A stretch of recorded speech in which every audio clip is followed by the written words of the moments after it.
Today we're going to go over how to create a rule of thirds grid on our watercolor paper. We got the paper last week before Thanksgiving break, and what we did is we put our first and last name on this and our period number, all capital letters, on the back. We're going to flip it over, and today we need to get the rule of thirds grid on here. We already have our rule of thirds grid on the image that we chose, but notice that this page is larger than our actual image. So that's why we want to get the rule of thirds grid on here so that we can draw in proportion and enlarge it. I know that this long edge is 15 inches. So if I take 15 and divide it by 3, and I shouldn't even need a calculator for this, but I divide it by 3, what am I going to get? 5. So my first mark I'm going to make very lightly is at 5 inches. My second mark, to get that number, I need to multiply it by 2, which means the second mark goes where? 10. Very good. In order to make a line, I need 2 dots. So I find the 0 on the ruler here. It lines up at 15 over there. My first mark again is at 5. My second mark again is at 10. Now all I need to do is play a little game of connect the dots. And ever so lightly, because watercolors are transparent, I drag my pencil along the edge of my ruler there, and with a very, very light line. I'm not pushing on the line, I'm not pushing on my pencil, I'm literally letting my pencil drag very lightly across the surface there. If you can't see those in the video, I did good. Next, we need to make our rule of thirds grid on the 11 side. I know that when I measure this, this is from 0 to 11. So now I do the same thing. However, my ruler measures in 16ths. My calculator measures in decimals, which is why we're going to flip to our art binders in our all grade level resources section. If you look, you have a ruler on here with all your decimals to fractions. So whatever shows up on the calculator, we can find out what it is according to the fractions over here. I'm going to set that aside and use that as a source, and I will keep it actually right here because that's still in the video. Excellent. So the first thing I'm going to do to find my first line here, I'm going to clear this. It's 11 divided by what? 3.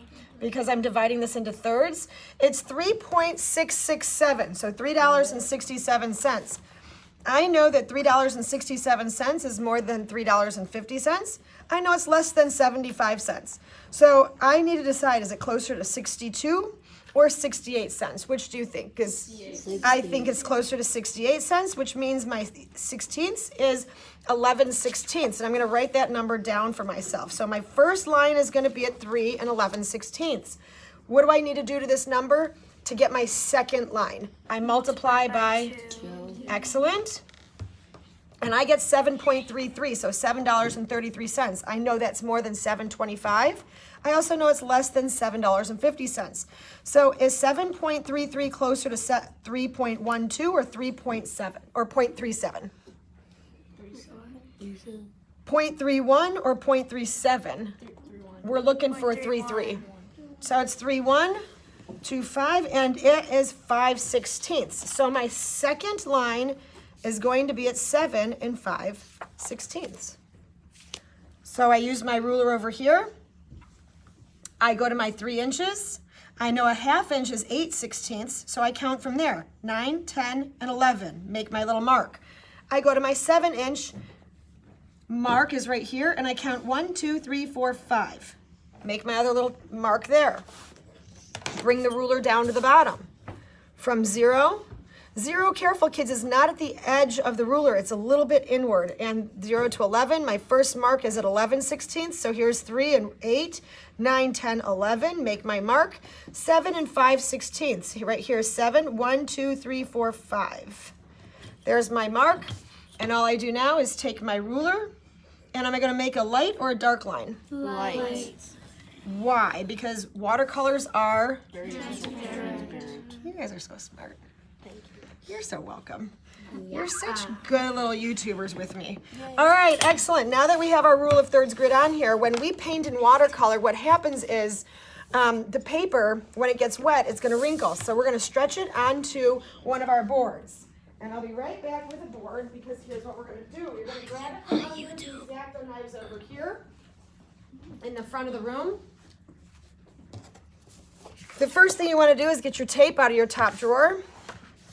Put a piece of tape there with your first, last name, and the number 7 on it. I center this on the board, and all I want to do is cover approximately 1/8 to 1/4 of an inch.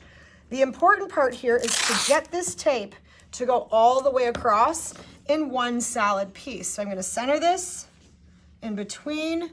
I can see through the tape as I get closer. Turn it, and you may either cut the tape with your hand or use your scissors, which are also in your top drawer. Again, within 1/4 inch to 1/8 to 1/4 inch, I'm covering up this white paper, my watercolor paper. And that's a little too much. There we go. Nice straight line. The tape comes off a little bit, so I'm going to tape over the edge. And last but not least, piece of tape right here. And that is good and stretched. I would take a piece of tape for my name right there. I already did it. The Sharpie markers, everybody, are located up here above the boards in the box marked Sharpie markers. Okay? So you can use a Sharpie and then put it away. Now you are all set up for your contour line drawing, which we're going to do tomorrow.